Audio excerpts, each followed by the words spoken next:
this life was all I ever wanted. I'm not leaving. Not yet. I was hoping you'd say that.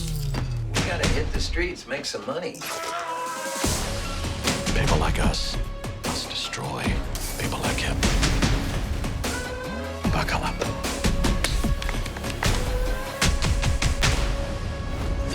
Get Showtime free at Showtime.com. Let's jump down to 135 now for our third topic, BC. This is one that's got you hot under the collar. I know you had a whole column about it on CBS Sports, so let's go to you on this. Henry Cejudo is officially no longer the champion. You can go to UFC.com right now, /rankings, UFC.com/rankings, excuse me. And you can see he's no longer, obviously, the flyweight champ, but more especially no longer the bantamweight champ. He is not ranked, and in fact, he put out a message on social media sort of confirming, thanking everyone. It was a nice sentiment, and it was a picture of him with the belt on, shaking hands with Dana, obviously post-fight, whether it was the last one or the one before, I'm not sure. In any event, BC, it brings into question about what the future is of the bantamweight division. I will, for a third time, BC, because I'm feeling generous today, I want to pitch it to you, but I want to pitch it to you in such a way, we know, for example, Sterling and Sandhagen, they're fighting at UFC 250 on the main card. We appear to know that Jan and Jose Aldo might be competing maybe for a title. I guess we'll see. What do you make of the future of bantamweight?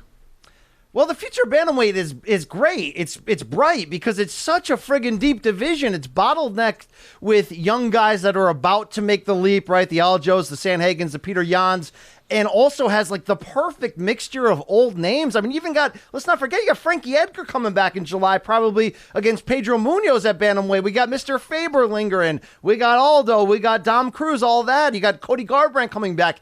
It's an awesome division. So to remove a guy in Cejudo who, let's be honest, I love Cejudo, does get hurt a lot, does look for other fights, sort of kind of was doing a poor man's Conor in terms of hijacking that belt to a small degree in a division that needs clarity. So in that regard, actually good news that we can start getting some bang-up fights. I think the problem is the UFC's choice in this spot.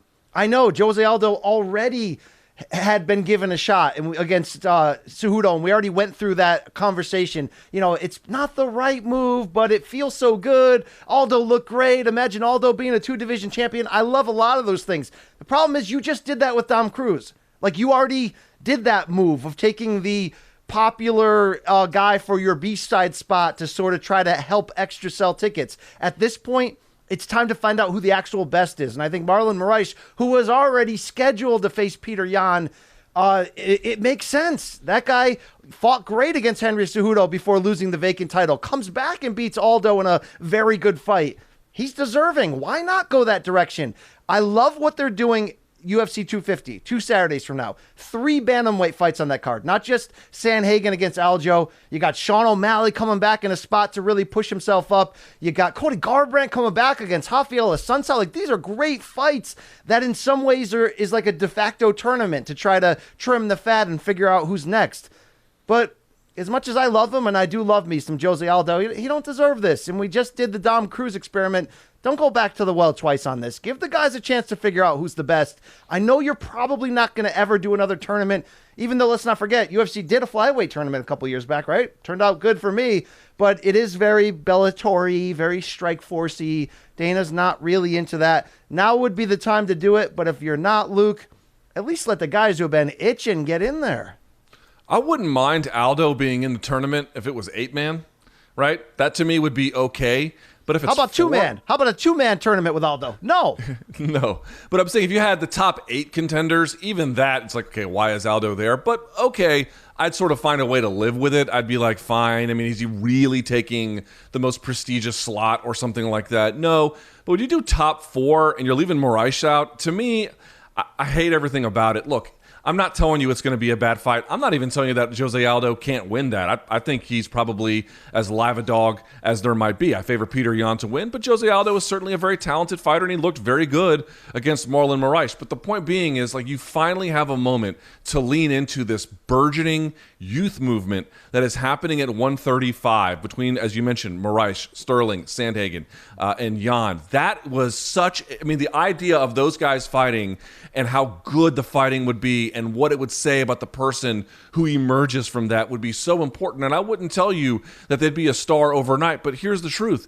If Jose Aldo was criticized for anything during the course of his career, it was one, kind of taking fights or rounds off, or even when he won, he was just kind of being lackadaisical about it. People hammered him for it in the Frankie Edgar fight, even though he won that the first one. And then also that he was never really much of a draw. He was constantly criticized for never really trying to learn English. And I don't think that's very fair, but that's exactly what was leveled against him. Now we're supposed to believe that he's a kingmaker when you beat him.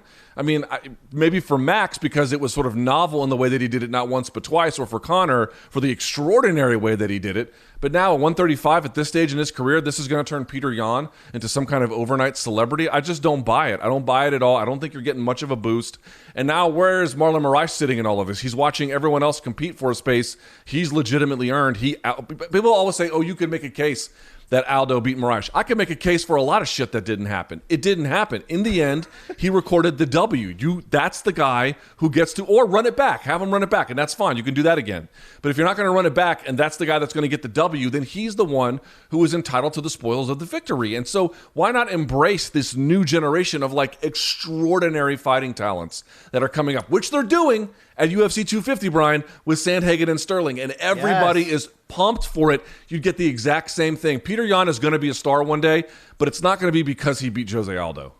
Yeah, and look, we almost justified the first Aldo idea because it was really meant to there's a great possibility of helping Cejudo really become that true superstar if he beat him, more than it would putting him in there against a younger killer. But there's enough younger killers now. Let's let them all bang. I mean, come on. Dana, you should be better than this. It's a bit gratuitous right here. Let me ask you one more of these, then we'll jump to the next topic, which is we got our unofficial four-man tourney. Let's assume that they don't give a title to Jose Aldo or Yan, right? Let's just assume it's non-title, okay? Oh, you don't think? I think that's going to be vacant belt all the way, Luke. No. I suspect that it will be. I'm just saying for the purposes of discussion, let's assume that it's not. Who wins that fight? Who wins Sandhagen versus Sterling? What do you think? You know, I think I may end up favoring Jose Aldo when it's all said and done. He looked that good in his first fight. You know what I mean? I think, for all this that we said, right? Who are we, right? We're just some losers with cool T-shirts in our basement. The deal on the Sandhagen-Aldo one is it's the best fight of the group. I mean, I wouldn't even be mad if that main evented UFC 250. Look, UFC 250... sneaky good undercard, just doesn't have a main event. So I get why people are a little bit upset that that's a pay-per-view and we got Cody in the co-main event, but Aljo Sandhagen is the best fight. I think Sandhagen's the dark horse of this division, and I think he has been since the beginning. He could be the guy standing at the end of it, Luke. Yeah, Sandhagen's my guy to win the whole thing too, although I think the fight with Yan would be pretty incredible if Yan is able to get past Jose. I do think Yan will, so I think eventually it will be a Yan versus Sandhagen showdown, but Sterling and Aldo, I'll give them credit, dude. They're not, especially Sterling, they're not out of this. So should be kind of interesting. This life was all I ever wanted. I'm not leaving. Not yet. I was hoping you'd say that. We gotta hit the streets, make some money. People like us must destroy people like him.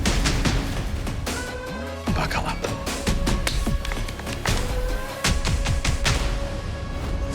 Get Showtime free at Showtime.com.